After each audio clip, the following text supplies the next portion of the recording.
Hey, how's it going, everybody? Marc Aquino here.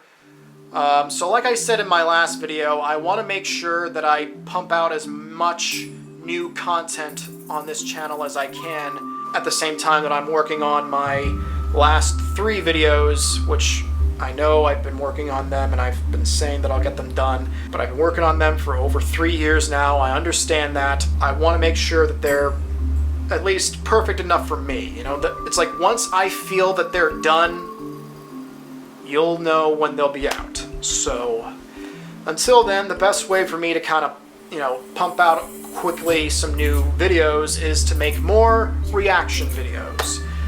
Now, I don't know if people still do these anymore. I mean, I know they're not as popular as they used to be. For me, they're easy to film. They're fairly quick to make.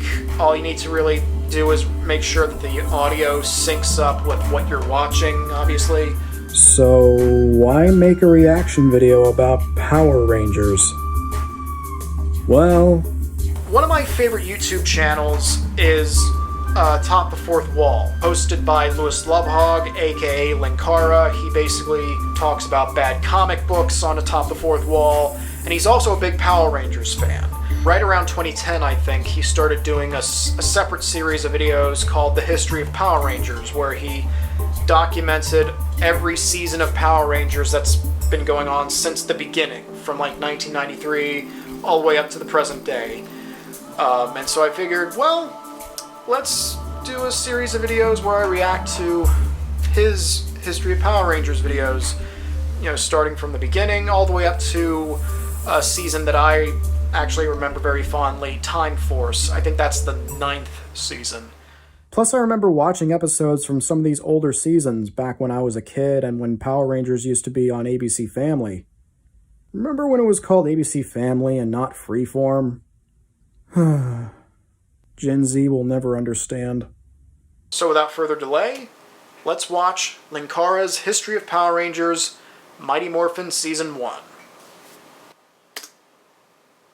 It's Rita. She's escaped, and she's attacking the planet. Teleport to us 5 overbearing and over-emotional humans. No! Not that! Not teenagers! That's correct, Alpha. I was afraid of that. Hey, thanks, Zordon. It's only the fate of the frickin' planet at stake. Did something change the water filter in your tube lately? Ladies and gentlemen and others, welcome to Mighty Morphin Power Rangers Season 1. 5 years ago, I started a little project called History of Power Rangers. I had done a Power Rangers homage on Atop the Fourth Wall and decided to re-watch the show, and in my re-watch I had crazy theories and ideas that popped into my head. So I wanted to share those thoughts with people. To make matters worse, I decided to do it for every season, giving comprehensive analysis and recaps of the entire show, even for seasons that I hadn't watched before. Those videos were hosted on a service called Blip.tv that sadly no longer exists. While the original videos still exist, a lot has happened over the last 5 years, at the time of this recording anyway. Most prominently for me is that I am on YouTube now. When I began rebuilding my presence on YouTube, I re-uploaded all those videos. Sometime later, however, I was hit with 2 copyright strikes from Toei, the company that owns and produces Super Sentai, and the videos were all taken down. However, these videos have been one of the most popular things I've ever produced, and I like being able to pay rent. As such, I have decided to re-edit all of my History of Power Rangers videos and put them up again, making them more YouTube-friendly. At the time of this video's creation, Samurai and Megaforce have had that done and are viewable through links on my website, since the videos are unlisted and I prefer to keep my channel's video uploads in order when possible. The audio of all these videos will remain mostly the same, with occasional exception like cutting out my breathing, making corrections to things I got wrong, or reducing the amount of continuous footage that I show. This video, however, is most likely to get the most amount of attention, because most people don't even seem to realize that Power Rangers kept going after Mighty Morphin, and as such I felt it necessary to fully re-record the video so it actually sounded somewhat professional. Then again, I've probably lost most of you by now anyway, since it's taken me this long to get to the damn point point, and my only real joke so far has been about Zordon's tube. Speaking of, has anyone fed him lately? I'm sure we've got the fish flakes around here somewhere. Anyway, the point is, if this is your first time here, welcome to the History of Power Rangers, an opinionated and serious analysis of a children's show utilizing Japanese footage mixed with American footage about rubber-suited monsters getting punched by people in spandex. And with a premise like that, you can see why it deserves serious analysis. Because this is a biased perspective, I fully expect people to lob hate at me for disagreeing with their opinions, and that's alright. This series is not a comparison to the source shows that Power Rangers uses footage from, collectively referred to as Super Sentai. I have no interest in the Sentai. Not that I question its quality, it's simply a matter of me not caring about it. All of us have heard from friends and loved ones about something that is a must-see, something that is the best ever, and that we do ourselves a disservice to not see it. But in the end, there's still stuff we don't see simply because we're not interested. And in this case, I grew up watching Power Rangers, and it is Power Rangers that I have come to praise. Or bury, depending on the season. I will refer to the Sentai occasionally from what little I do know, thanks to the efforts of others who have written up explanations for some of the more bizarre things that Power Rangers occasionally does, but my information is usually secondhand, so remember, it's possible the information I have is wrong. By that same token, I am not at this time interested in Super Sentai's sister series, Kamen Rider. Kamen Rider will have some influence in a few seasons, but for now, it's just not my thing. That being said, the current highest milestone goal of my Patreon, assuming you aren't watching this years later after Patreon has become a sapient being that was forced to be destroyed through chemical warfare combined with appealing to the best traits of humanity, is to review other American shows that are like Power Rangers, including VR Troopers, Beetleborgs, and yes, Kamen Rider Dragon Knight. So if you want to see that happen, feel free to send some support my way. I am not reviewing the first Power Rangers movie for a simple reason. It has nothing to do with the show story-wise. For 20 plus years, Power Rangers has enjoyed a mostly continuous continuity, some seasons leading directly into the next with recurring characters, but the movie takes place in its own separate universe and I feel no need to cover it. For a more comprehensive look at it, though, I did a review of a comic adaptation of it on Atop the Fourth Wall. With all that out of the way, let's talk about the first season. Mighty Morphin Power Rangers was an idea that Haim Saban had had for several years in the 80s, in particular in 1986 producing a pilot for adapting the Sentai Bioman. Saban and partner Shuki Levy were mostly known at the time for composing music for kids shows, including but not limited to Inspector Gadget, He-Man, and the Real Ghostbusters. Saban loved the idea of mixing the Japanese and American footage, saving production costs a ton, but unfortunately no one was interested in it. According to Levy, Saban carried a video cassette of it around and kept pitching it to networks.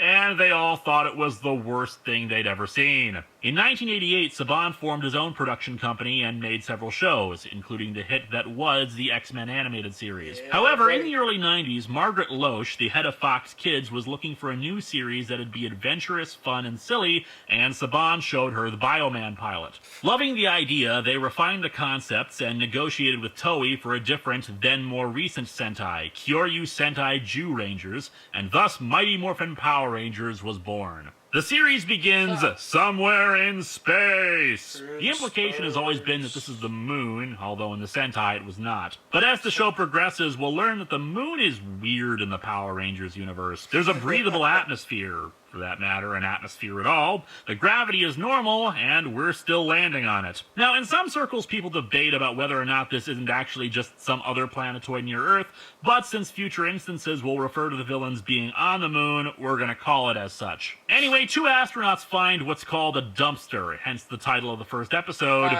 Day of the Dumpster. That's something else I never got. It's not a dumpster, it's a bin or a barrel. Maybe you can get away with calling it a trash can, but most trash cans aren't made of stone or have jewels engraved in them. But anyway, the astronauts decide to not radio in that they found an alien object, but instead decide to open the quote-unquote dumpster, releasing Rita Repulsa and her band of freaks, her gorilla knight Goldar, her monster maker and scientist Finster, and the comic relief duo of Squat and Babu. Rita Repulsa is a sorceress often referred to as an Empress of Evil, because alliteration makes you sound cooler than a sorceress of mild irritation. Anyway, she spent 10,000 years in the dumpster and now wishes to conquer the first planet she sees, Earth. As you saw before, Zordon, the big giant head, detects Rita's escape and decides to assemble a team of 5 teenagers to combat her. And let's meet those teenagers now. In other installments, we'll save character stuff for the end, but the problem with these early seasons is that while the characters have personalities, they don't have much in terms of an arc. First is Jason, the Red Ranger, who teaches a karate class. He is stoic and confident. Zach, the Black Ranger, is Jason's best friend and teaches what he refers to as hip-hop Aikido, basically combining breakdancing and fighting. Admittedly, that's kind of stupid in hindsight, but actually it does make for some impressive fighting moves. And some silly ones, but hey, on my show I've got a ninja-style dancer, so who am I to judge? Next, there's Trini, the Yellow Ranger. Okay, let's comment on this. Yes, the Black Ranger is black and the Yellow Ranger is Asian. Let's get this out of the way. They honestly did not realize what they had done in casting until about the 10th episode. It was an honest, if horribly racist mistake, and they rectified it in future casting. Most of the time. There were actually a few pilots made of the first episode, even originally taking place in a bowling alley instead of the juice bar that is used for the social gathering point in the show. In at least one of those pilots, Trini was played by actress Audrey Dubois, who is not Asian. Although ironically, Tommy, who would later become the Red Ranger, was a character with Native American connections. Whoops. Anyway, Trini is also a martial artist, but it's harder to get a gauge on her character. She's probably the least developed of the original team. And I'd be remiss if I didn't mention that the actress who played her, Thuy Trang, tragically passed away in a car crash in 2001. Trini served the purpose of translating the technobabble of the next character, Billy. Billy is the stereotypical brainy nerd, yet if you see him without bulkier clothes, his physique is actually on par with the others on the show. Billy will be a mainstay of the show for the longest time, even after he stops being a Power Ranger. And finally, Kimberly. The second to last of the original 5 to leave the series, she is the stereotypical Valley Girl, a gymnast who loves the mall, and etc., etc. Like Billy, because of how long she stayed on the show, her character will develop beyond the superficial qualities we see in the early days. However, it's also time to meet the real stars of the show. Oh, I remember them. Oh no, look who's here. Oh, and Bulk and Skull last through 6 seasons of Power Rangers and are the characters that have the most development over the course of it. What started as comic relief bullies evolved into 2 characters who nobly stood up to evil. I love these 2. They're like the 3 Stooges of my generation. Yes, their comedy was often quite predictable, but they added some much-needed levity during some of the darker turns of the first few seasons. Sit down. The building's about to fall down. I'm not finished with my ice cream yet. Now I'm finished. Often, their comedy subplots were actually more interesting than the plot of the episodes, and they remain some of the most popular characters on the show. Even if they began as bullies, though not particularly good ones, since it was obvious any one of the Rangers was capable of kicking their asses, these are the 2 that went through the most changes. Since they are the longest-lasting cast members of the original and the only ones with an arc, I consider them to be the actual main characters of the show. Incidentally, it turns out their first names are Farkas and Eugene. Yeah, I'd have gone by Bulk and Skull too. While there can be very good character moments for the Rangers, they tend to be a bit on the bland side. They're always trying to be goody-goods, always talking about teamwork, friendship, the heart of the cards, blah, blah, blah. In a show that really liked having clear-cut heroes and villains, Bulk and Skull stood in a gray area for quite a while, and their ultimate nobility served as a perfect capstone to their characters. While in the first season they served primarily as bullies, there were times when their better nature shined through. 2 specific examples come to mind. The first is when they adopt a pig. Now, ultimately, the pig proved to just be a monster, and they were frightened of it when that happened, but they seemed to actually be nice to it and want to take care of it after adopting it. The other is in the episode Crystal of Nightmares, where the 2 are put into a dream state. And what do they dream about? Becoming superheroes and saving the world. Now, in the dream, they can't drive the Megazord properly, but I think the fact that they want to be good guys, even if they are selfish and inept, will help come into play in later seasons. But now, back to the plot. Rita launches an attack on Earth, causing an earthquake to develop. As As people jog lightly out of the juice bar in panic, the 5 Go teens at your suddenly own decide pace, to stay people. exactly where they are, planted to one spot, before being teleported away by Zordon. Zordon explains the plot of the show, that they have to fight Rita using morphers that will harness the power of ancient beasts like dinosaurs, the saber-toothed tiger, and the mastodon. We also meet Alpha 5. Alpha can get pretty annoying early on with his constant proclamations of "ay, ay, ay, ay, ay," but he's ultimately harmless and serves the purpose of being able to help do all the things Zordon can't do since, dude doesn't have hands. The teens don't buy any of this, which I guess isn't that surprising, but one would think the teleportation, tube head, and robot would be compelling evidence. Rita is somehow able to discern that Zordon is doing all of this, and while we learn later that no one can enter the command center without a power coin, the source of the Morpher's power, she does send a squad of her foot soldiers, the Putty Patrol, to attack and kill the Rangers. The Putties are pretty cool. Sure, it's just a guy in gray spandex, but it's the face that really makes it. Kind of like a deformed Cyberman face. What's amusing to me in hindsight is that if she hadn't attacked them, they very well may have never become Rangers, since during the fight they decide to use the Morphers and, for the first time, become the Power Rangers. Since this is lifted from the Sentai footage, they're immediately teleported into a city to use that footage. They also get their Zords, the giant robots that, well, let's be honest, most of the time the individual Zords are pretty useless. Sure, sometimes they'll use them individually, but hey, it's cooler to have a big single robot instead of 5 smaller ones. The original Megazord is classic. From the horns to the big-ass chest to the power sword, it's just iconic. I love it because it's just so simple. A big blocky robot that looks like he can kick your ass. Kind of has an Optimus Prime face going for it. One of the recurring elements of a lot of seasons is that the Red Ranger Zord usually gets the most screen time and also an alternate mode, or just an alternate Zord altogether, while the rest basically just exist to be combined into the Megazord. As a first season, especially the earlier episodes, there were a lot of goofy ideas that were put in because they were still finding out their place and how they wanted the show to work. For example, in the second episode, we see this super duper martial arts move. Sir, ready. Locked on. Let's do it.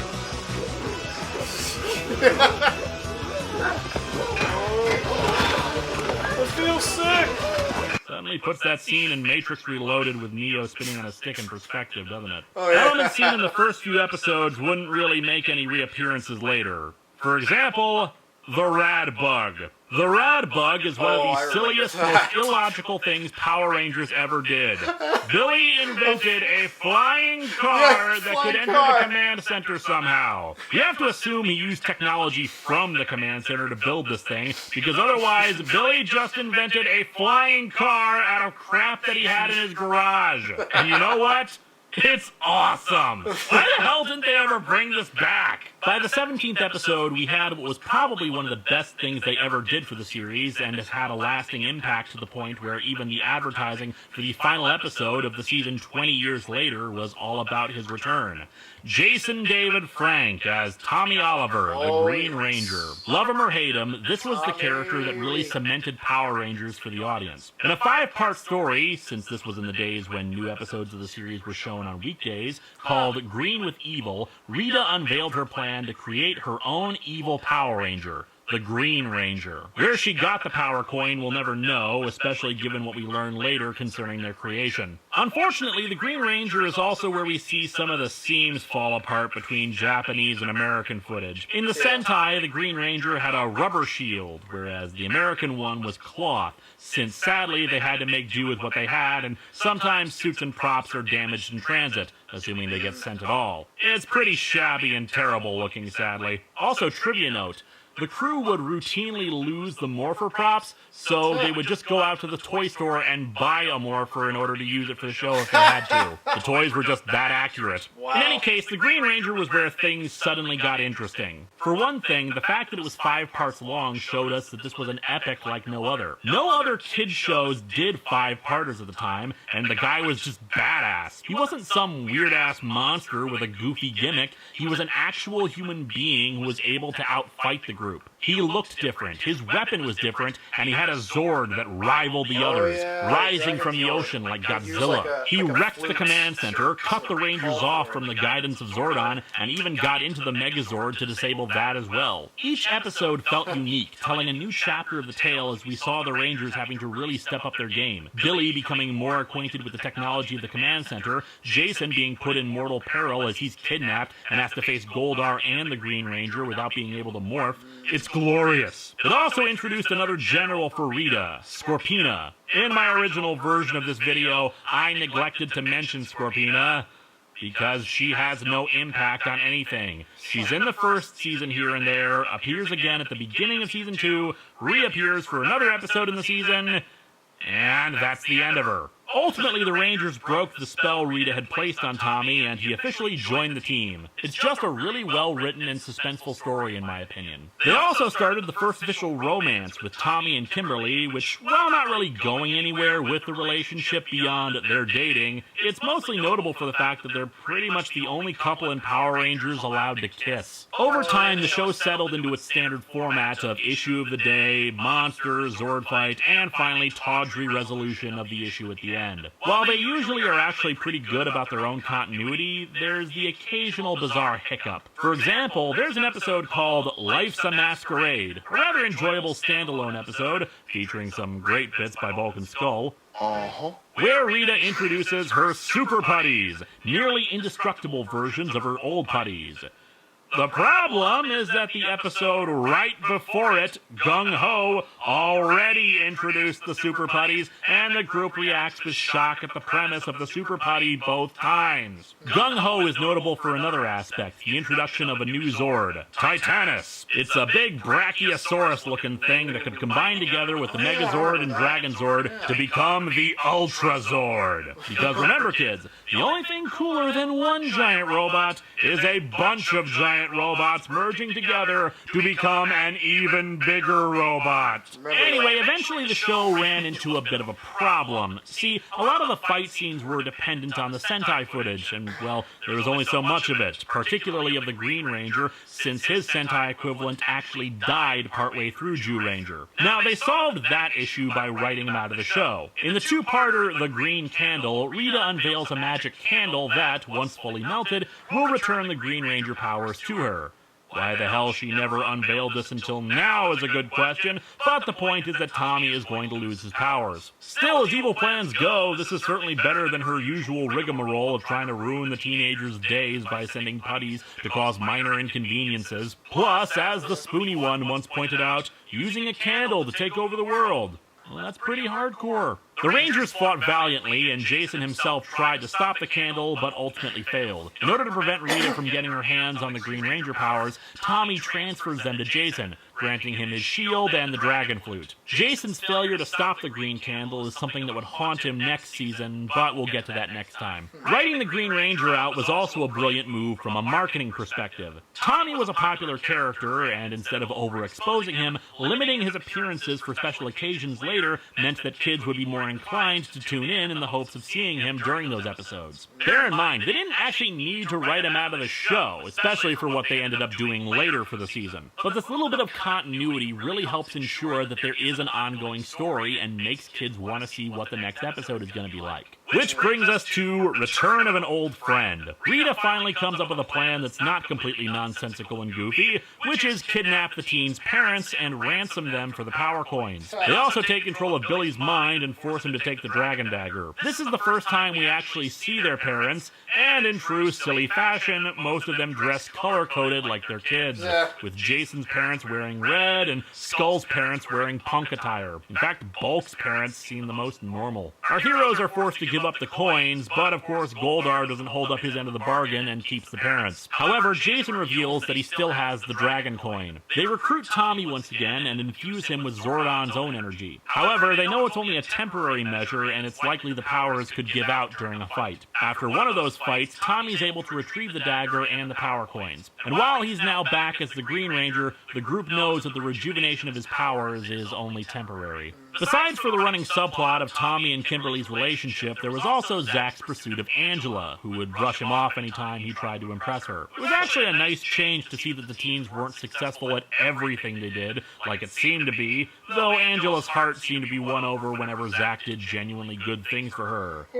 Or when he bribed her. The character pretty much disappeared, though, so ultimately it was for naught. One particular aspect that occurred to me as I was watching the later episodes of the season was the change in fighting prowess. In the early episodes, the Rangers tended to fight off putties successfully only after they'd morphed. Otherwise, they relied on tricks or misdirection in order to defeat them. In fact, Tommy's ability to fight off a squad of putties single-handedly was an impressive feat to Rita. However, in a later episode, Zach was able to fight off a squad of putties himself too. Billy's fighting ability in particular would change. In the beginning, he could barely fight off one putty, let alone a whole group of them, but by the end, he was able to hold his own in a fight beyond the stereotypical nature of his character. Mind you, some of this was simply narrative convenience, but it did hang in my mind as I was watching. As I said before, there was a problem of the fight scene footage. Originally, Mighty Morphin Power Rangers was only supposed to be 40 episodes, ending on the two-parter Doomsday. It's a pretty intense episode, with things looking grim, even parts of the Zords getting sliced off,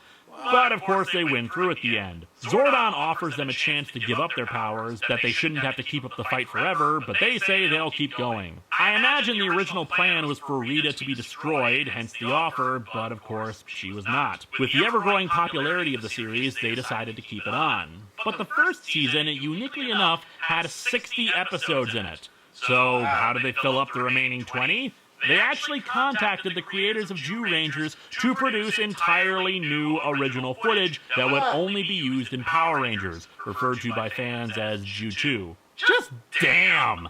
The problem that Power Rangers continually faced throughout its existence is its low budget, yet what the hell kind of budget did this first season have?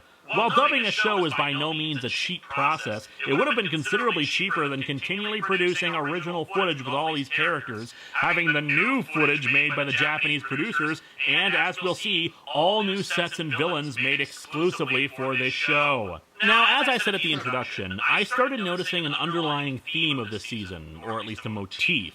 It's likely not something that was intentional on the part of the writers, but I feel like it's there regardless. A continual struggle between magic, or at least steampunk fantasy for Rita, and technology for the Rangers. While both sides of the conflict utilize magic or technology, their methodology and surroundings are completely on opposite sides. Rita's palace is full of magic trinkets, and its overall atmosphere is meant to evoke a witch's lair. Her monster-making machine turns clay figures and pops them out as actual living beings. She has a magic wand to make her monsters grow, and she routinely uses magic items to achieve her goals, either calling upon some ancient spirit or, say, using a candle to take away superpowers. Even the monsters themselves tended to have a more mythological or mystical bent to them, or at the very least range in the fantastic. On the other side of the fence are the Power Rangers. The command center is a high-tech facility, and the morphers themselves are an impressive feat of technology, accessing something called the morphing grid to give them their powers. While Zordon may have been described as a wizard before they fleshed out his backstory, he clearly prefers the use of the technology that the group has at their disposal. Alpha himself is a robot, and the Rangers use giant machines to fight against Rita's magically created monsters. Billy is usually the tech go-to guy and also invents new devices to help the team out. Hell, a little kid friend of his, who I swear is supposed to be his brother,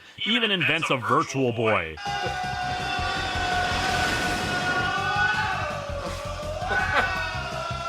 Technology is presented as something extraordinarily necessary and useful to the team and the world at large. Mysticism and magic, while useful sometimes, are presented as tools of evil. What's interesting about this is that by the time we reach Zeo, that position will have swung more towards a balance. One thing I definitely neglected to mention originally was, well, the pretty obvious Wizard of Oz connections. I'm not sure how much of that was actually part of Jew Ranger's inception, but it's pretty cool how much of an influence it had. You've got a giant floating head referred to as a wizard, which, considering they changed his backstory slightly a bit later to be an alien, could be considered the man behind the curtain idea. An evil witch, whom even Barbara Goodson, the voice actress for Rita, was told to do a Wicked Witch of the West impersonation, who had at her disposal a flying monkey. It's okay to wear your influences on your sleeve like this and really show how creative you can get with it. I mean, it's not like the show actually has a Dorothy figure, So I've got to imagine somewhere in 800 episodes they had magic shoes. There are other characters on the show, but unfortunately they're kind of superfluous. There's Miss Appleby, the teacher at Angel Grove High, who shows up the most. Principal Kaplan, who is really just there for the occasional comic relief when his toupee gets knocked off,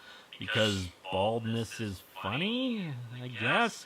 But the other most recurring character is, of course, Ernie, owner of the juice bar. I feel sad that he never really did much on the show aside from occasionally helping out the teens with something they were doing, because he has kind of a quiet charm to him, like the friendly barkeep who's always there to dispense sage wisdom. Hell, if I was writing this nowadays, I'd make Zordon the mentor who could help them with larger-than-life stuff, while Ernie would be the one to help them with stuff all too human. Overall, the success of the show was probably not built on the most engaging of circumstances. While the acting is mixed in the early episodes, the characters do all eventually grow into a position where they're completely believable in their roles, as long as you ignore them preaching about community this and environmentalism that and teamwork and all that crap. Guest characters would be the worst actors, since it comes off as not knowing if they should take their material seriously, or in some cases, they're just terrible actors, like the aforementioned episode with Billy's not brother, with lots of people clearly dubbed in. I owe you an apology, Billy.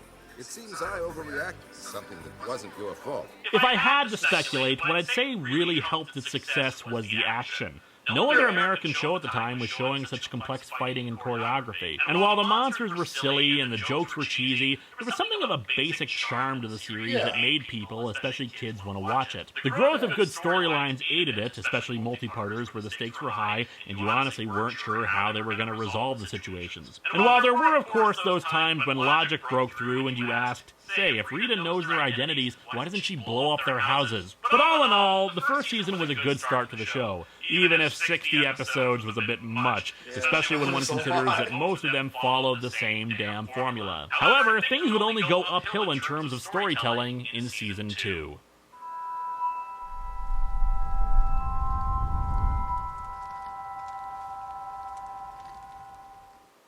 Hey guys, I mean, you don't even know what you're talking about. We were talking to a giant floating head.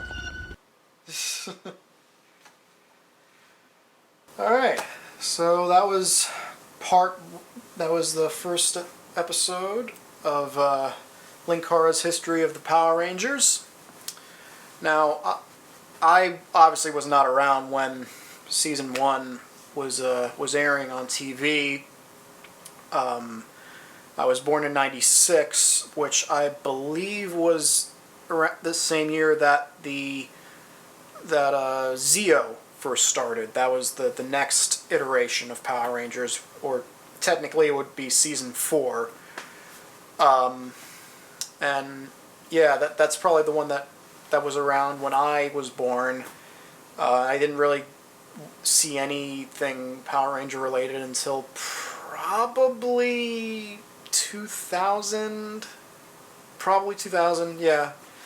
I mean, I remember seeing Power Ranger toys when I was, like, younger, but I didn't really watch the show until I was, like, until I was, like, at least 4 or 5 years old. So, yeah. Not much else to really say, but let me know if you watched the first season of Power Rangers in the comments below. And of course, as always, if you like what you saw here, feel free to click that thumbs up button. It helps me a lot. Share this video with your friends if you enjoyed it. And subscribe if you haven't already. And yeah, until next time, I'm Marc Aquino. Thanks for watching, and I'll see you next time.